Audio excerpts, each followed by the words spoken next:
years of marketing and sales experience, he's got a lot of stories to tell. Prior to InsideView, Bill ran product marketing for RemedyForce product at Salesforce.com. And he's even carried a bag of semantic privately. So he's a marketer that really understands sales, and he'll be sharing some of his best prospecting tips with us. Please join me in welcoming the VP of Product Marketing at InsideView. Thank you.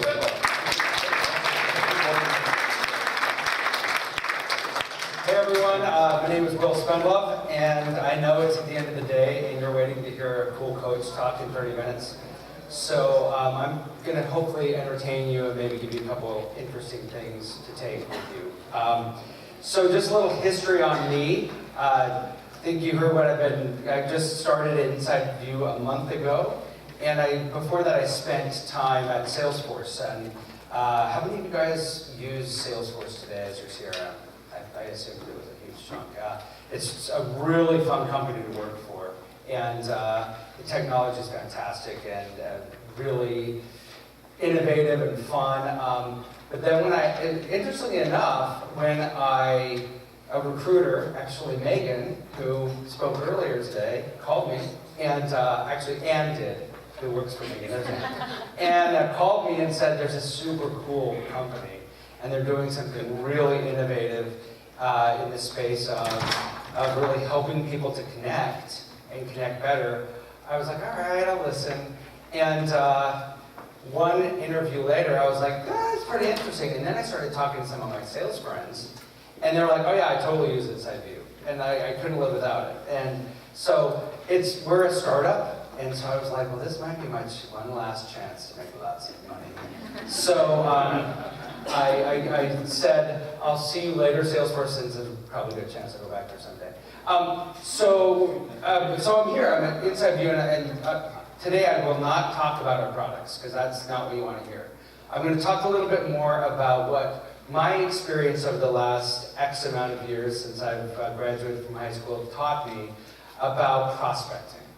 And my very first job, actually, I was 19 years old, and I was a door-to-door salesperson. And when people ask me, oh really, what do you sell? And they're expecting, vacuums, or, Mary Kay Cosmetics, or, and I always say I actually sold salvation. So, can anyone guess at 19 years old what somebody who's going door to door selling salvation is? I was a Mormon missionary. Yes. Funny thing about Mormon missionaries is they're the nicest guys you'd ever meet. Just smiling on their bikes and so happy, and they really are happy, by the way. They took me through a 3-week intensive course before I went to Trinidad and Tobago in the Caribbean. And they took me through this intensive course, and they taught me how to be a missionary. And I studied and learned and focused, and I went out and I killed it. And I went to President's Club, which as a missionary you don't really have President's Club, but they let me travel around and train other missionaries how to be a good missionary. And then I went back 2 years later to Provo, Utah, and I taught at this center for 3 years. And I taught how to be a missionary. And little did I know that after I graduated from college and had my first sales job, they were teaching me to just be a really good prospector and a really good salesperson. And I didn't recognize that that's what I was doing. So my experience is my lifetime has been all around sales and marketing. I've run 2 sales enablement teams.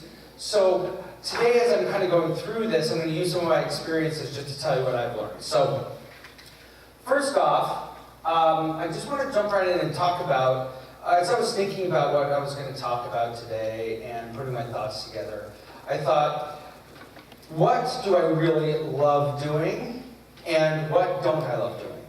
And the things I love or my passion are things that I'm really good at, right? So I'm really good at skiing. I'm from Salt Lake, so I've been skiing most of my life.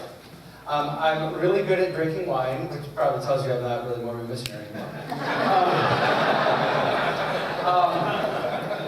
I really love traveling. It's my passion. I do it all the time. I travel globally because it's my favorite thing in the world.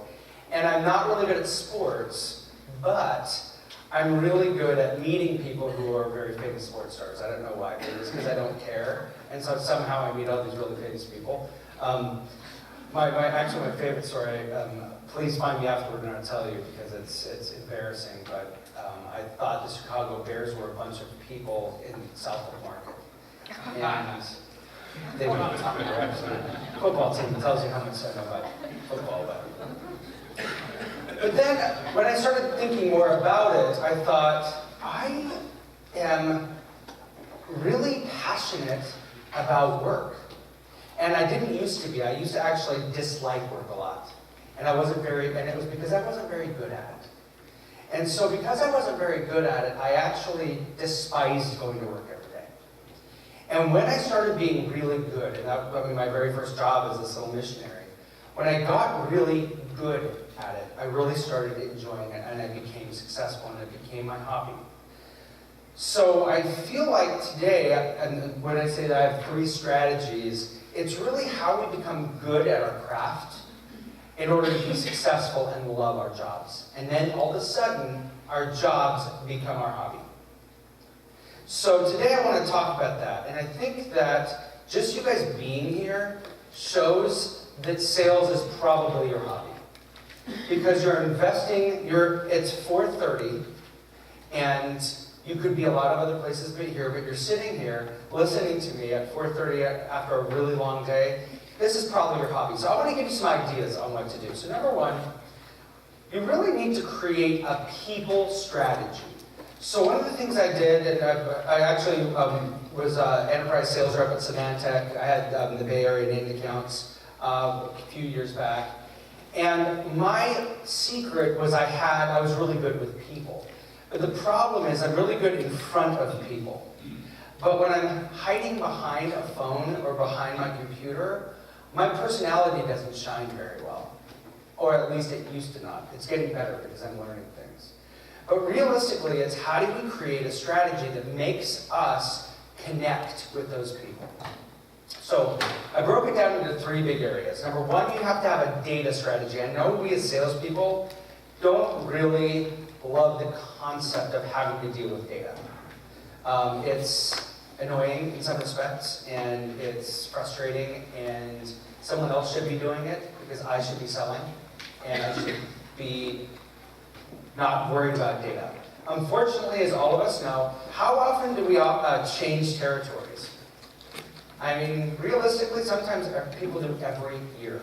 Because those sales ops people love to get, excited when they're going to change territories every 10 minutes. So really, data is always changing. And so we as salespeople have to have a data strategy. Number 2, we really have to have an insight strategy. And I'll tell you what that means, but you really have to have a strategy around current events that are happening with your customers. Has anyone taken executive leadership or any executive selling? I'm sure a few of you have. The whole concept behind that is you should know your customer's business as well as they do. So that's the concept behind insights. And then number 3, you need to have a social and a connection strategy. And I know LinkedIn was here earlier today. It's such an important strategy to have a LinkedIn strategy, as we all know. I mean, it's kind of second nature to salespeople to have a LinkedIn strategy. So the question is that enough? And so we'll talk about that. All right, so let's just jump right in. So we'll start with this data strategy.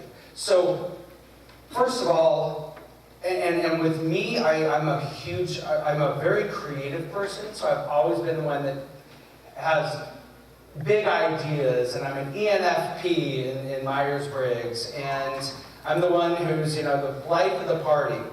My problem is, I have always struggled to actually take that energy and passion and put it into a really positive, focused kind of strategy.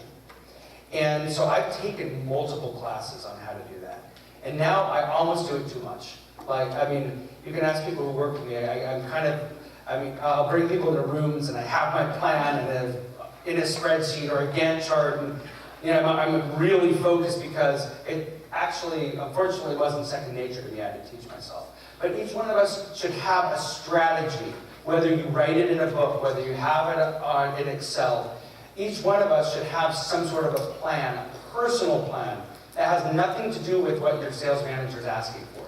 It's how you're going to be successful. And you have to have a data strategy in there. You have to. It's absolutely essential. So then where are you going to go to get the data, right? Are you just going to use the stuff that's in your CRM in Salesforce or in Dynamics CRM or Oracle or are you going to, because a lot of times we know we can't trust that data. Some of it's good, some of it's bad, some of it's half right, some of it's not. And so a lot of times we spend time researching. And so how do we do that? And what's our approach? So that's the validation piece, the second question. And then how do you keep it current once you validate it? People move so often, and you move so often, how do you make sure it's current? So first of all, with that data strategy, you just have to make sure you're covering your bases. So that's kind of what I would say is make sure that when you build this strategy, you're thinking about the different places where data sits, right? So you're thinking, well, I know data sits in my CRM, so I definitely need to ensure that when I'm looking at an account, and when I'm talking about prospecting as well, it might be a lot of inside sales people. If you're in a large company, maybe you have a team who prospects for you. But if you're in a smaller company, you do it yourself, right? And even if you have a lead development team, maybe you're in a patch who doesn't get all those leads, right? And so your person next door is getting 3 opportunities a week, and you're sitting there. So it's really important to have these kinds of strategies. So CRM, really important. Google, we all use Google.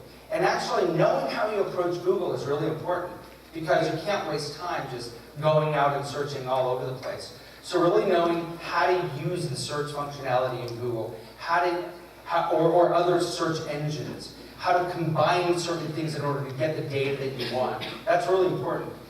Using a data vendor. Now you personally may not be able to use a data vendor, but you should talk to your sales management, talk to sales ops. Say, guys, I need you to give me some good data. I need to be able to spend time selling and not spend time researching. I don't have the time. So put the onus on data or sales ops to help you. I have phoning a friend here. Surprisingly, I bet some of your friends and coworkers know people in these accounts. And we'll talk about LinkedIn a little bit later, but sometimes you may not have linked in with someone, and someone else may have had another connection. So we'll talk about that, but using your friends is a really important part of a data strategy. And finally, you can use finding services. They're sometimes expensive, but it is an option. So number 2, you have all this data. How do you actually validate it? So there's 2 kind of big ways that people do it. Number 1, you do it yourself. And again, that takes time, but it's important. So what do I mean by validation? You pick up the phone and see if that person is still the VP of sales, or see if they're still running IT. So I know that's what you guys do. There are services out there, as some of you may know or some of you may not, that do validation for you. And so they will ping using different technologies to see if people are there. There's actually I don't know, how many of you have heard of ReachForce? So they are a service that does that. The problem with ReachForce, and they're really accurate. At Salesforce, I use them. We had a really targeted campaign that we were doing for my product Remedy Force. And so we hired ReachForce to give us 1,000 names, and they charged us $25 a name. So it was $25,000 for the list. But they were really accurate. The only issue was, 3 months later, that $25,000 was already spent, and half of the list, well, not half, but a chunk of the list had changed. But again, the data is really important to figure out. Number 2, and this is the one that a lot of people don't spend as much time on, and that is an insight strategy. So what I mean by insight is what's going on with your customers right now at this moment. A good example, last week I went to this marketing conference called Rev Talks. It was up in San Francisco. And I happened to be looking at someone that I've been talking to and tweeting with, and I looked at her Twitter, and she was at the exact same conference.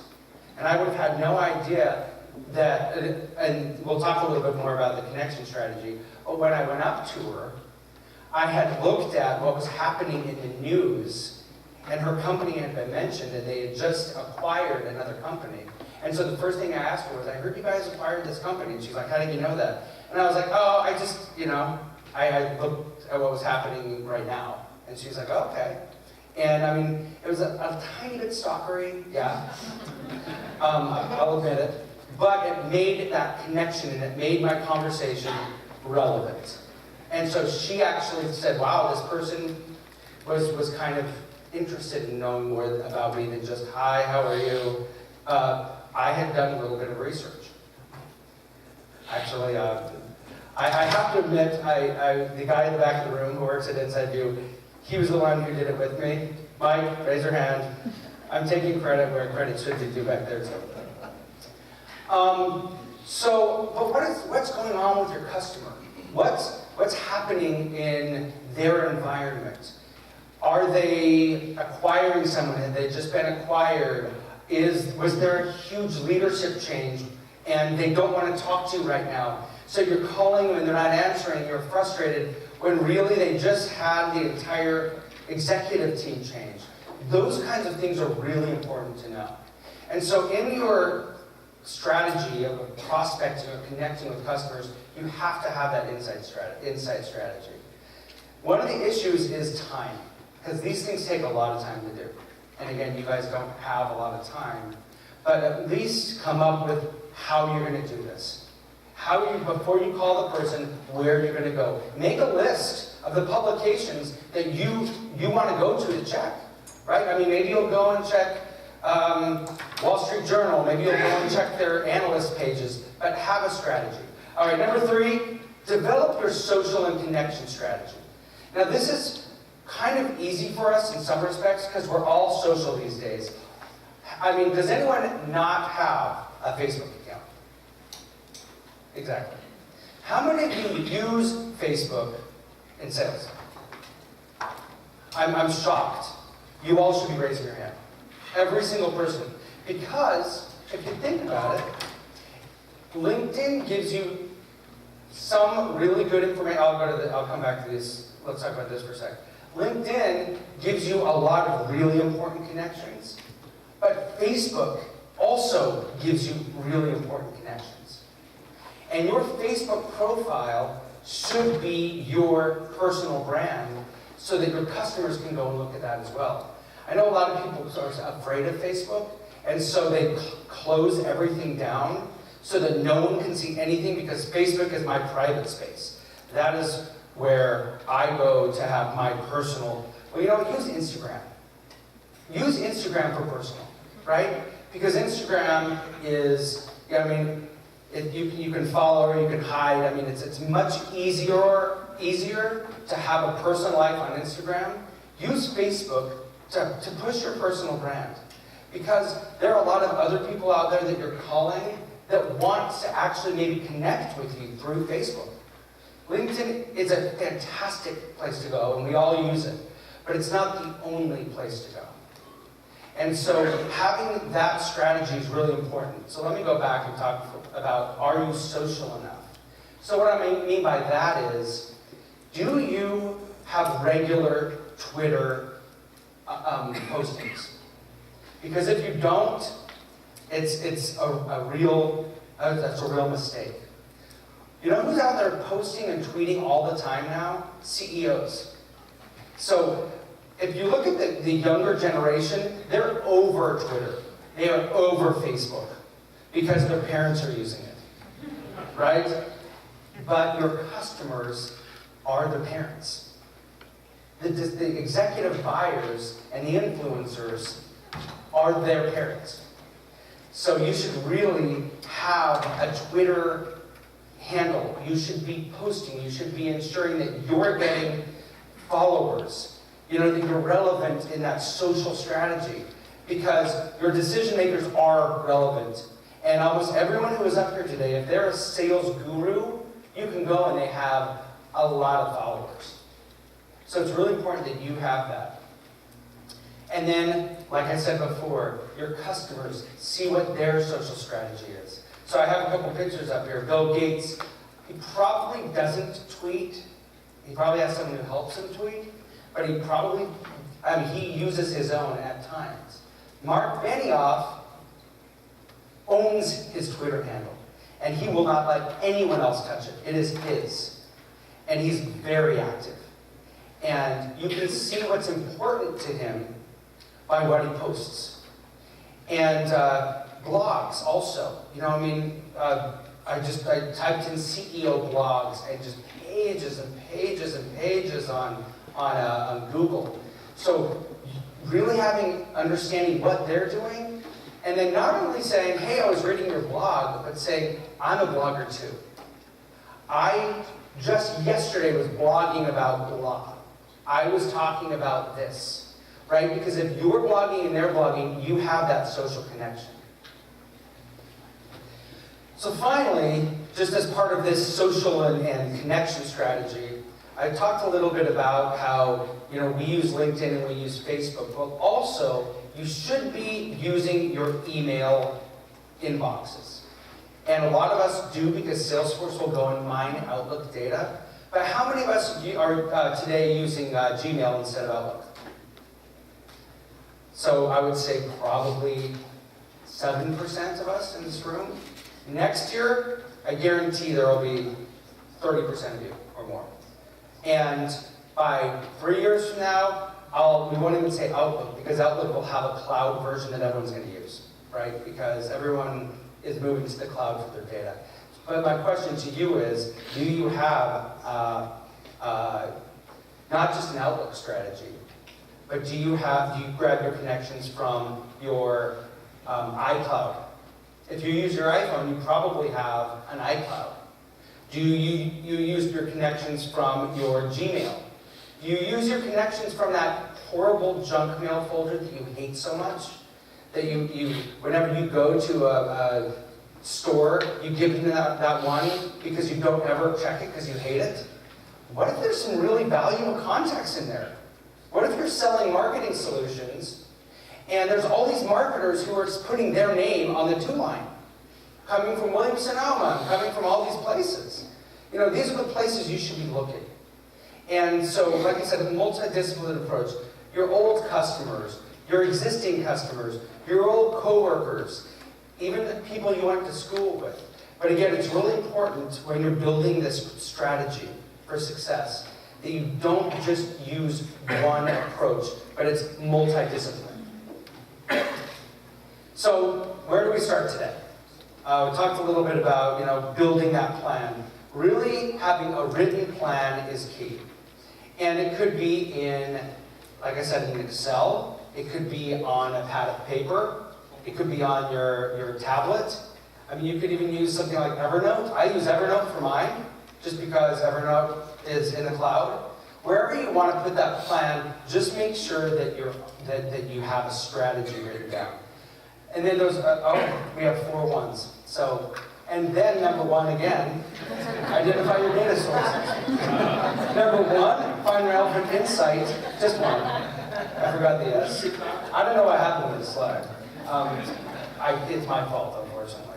And finally, number 1, map out your social and connection strategy. So I hope that was slightly entertaining at, you know, almost 5 in the afternoon. Sales is my passion. And I'm in marketing because I'm pretty good at telling funny, stupid stories and standing in front of people. But my heart is still in sales. And I love when salespeople call me and take me to customer sites. I love to talk about what they're doing, because that's where my passion is. So I wish you all good luck, and please connect with me on all the social networks, and because I'm here. So Great. Hey, you're going to be around.